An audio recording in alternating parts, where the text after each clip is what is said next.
부부싸움을 하다 아내를 흉기로 찔러 살해한 40대 남성이 경찰에 붙잡혔습니다. 이 사건을 경찰에 신고한 건 엄마가 칼에 찔리는 장면을 목격한 어린 딸이었습니다. 8살 딸이 신고한 한 가정의 비극적인 사건을 파헤쳐봅니다. 부부싸움을 하다가 아내를 흉기로 찔러 숨지게 한 남성이 경찰에 붙잡혔습니다.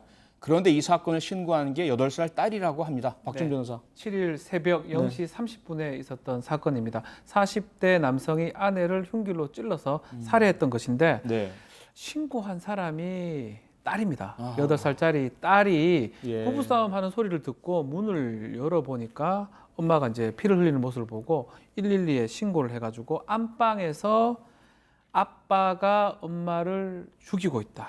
이렇게 하면서 엄마가 지금 피를 흘리며 쓰러져 있다라고 신고를 했던 것으로 지금 알려졌습니다. 김준일 기자, 이 범행인데 사건인데요. 동기, 원인, 이유 밝혀졌습니까? 일단 경찰 조사에서는 아내가 귀가가 너무 늦는다 이런 문제로 다툼을 벌이다가 우발적으로 지금 벌어졌다 이렇게 얘기를 하고 있는데 아직도 좀 이게 조사 중이라서 정확한 경위는 좀 더 파악을 해봐야 되는 그런 상황입니다. 예. 아니 8살 딸이라면 아직 어리긴 하지만 세상 물정 어느 정도 알잖아요. 교육도 받았고 알죠. 초등학교 다니고요. 그런 상황에서 더구나 부모인데 엄마 아빠가 이렇게 너무 심각하게 싸우고 걱정되고 경찰에 신고할 정도가 된다면 이 어린 딸에게 미칠 심리적, 정서적, 정신적 충격 대단히 심각하지 않겠습니까? 이건 지금 엄마는 지금 사망한 상태고요. 아빠는 아마 구속이 될 가능성이 높습니다. 그러게요. 그런 상태인데 또 문제가 이 목격했던 피해자, 신고했던 이 딸입니다. 딸 뭐 트라우마가 생길 거는 뭐 어쩌면 너무나 당연해 보이고요. 그럼요. 예. 그래서 지금 엄마 아빠가 지금 없는 상태이기 때문에 조치가 필요합니다. 피해자 보호 조치가 필요할 것 같아요.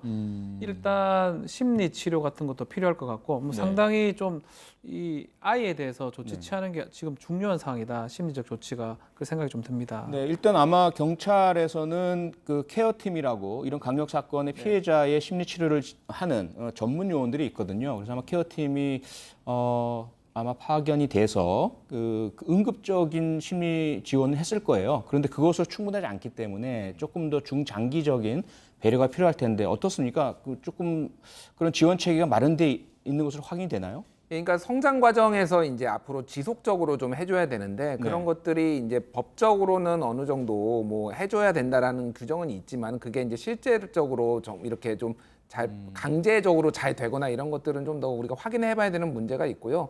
말씀하셨듯이 지금 뭐 이런 정도의 트라우마라면은 굉장히 이후에도 뭐 이를테면은 굉장히 다른 뭐 작은 사건 사고에도 굉장히 크게 상처를 입거나 심적으로 이렇게 될 수가 있기 때문에 전문적인 어떤 진료, 치료를 지금 받아야 되는 그런 상황으로 보입니다. 박준 변호사, 또 하나의 문제가 뭐냐면 이게 현재로서는 표면적 사건은 살인 사건이고요. 그다음에 가정폭력이 아마도 수반되어 있을 것으로 보이고 그 전에도 아마도 가정폭력의 징후는 있었을 것 같아요. 맞습니다. 그런데 그 이면에 있는 것은 이 8살 딸에게 가해진 아동학대잖아요. 그런 모습을 목격한 것만으로도 학대를 받았고 박 변호사 이야기처럼 트라우마가 분명히 있을 텐데 이후에 이 어린 딸을 위한 보호 체계는 사실 미흡해 보이거든요.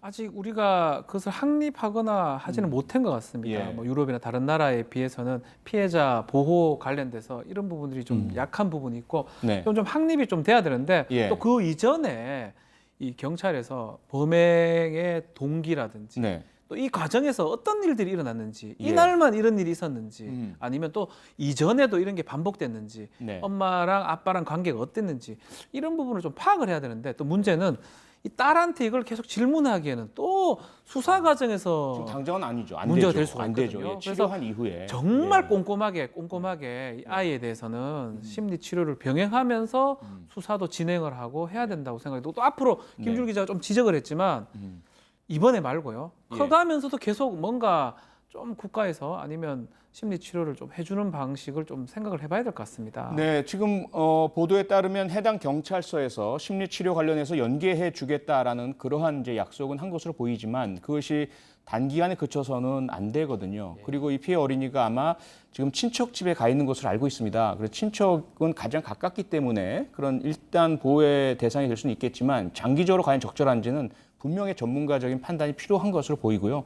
박준 변호사, 네. 그런데 이 사건 말고도 유사한 사건들이 꽤 많이 발생하지 않습니까? 그렇죠. 2016년에 있었던 사건인데요. 이거는 네. 반대입니다. 부부 싸움 중에 자녀가 보는 앞에서 아내가 남편을 살해했던 아내가 남편을. 사건이 있습니다. 네. 흉기로 찔러서 살해했던 40대 여성인데요. 아하. 이 경우는 징역 10년이 선고가 됐습니다. 네. 여기도 마찬가지로 남편하고 싸우다가 화가 나니까 부엌에 가서 흉기를 가지고 와서 이렇게 남편을 살해했는데 아하.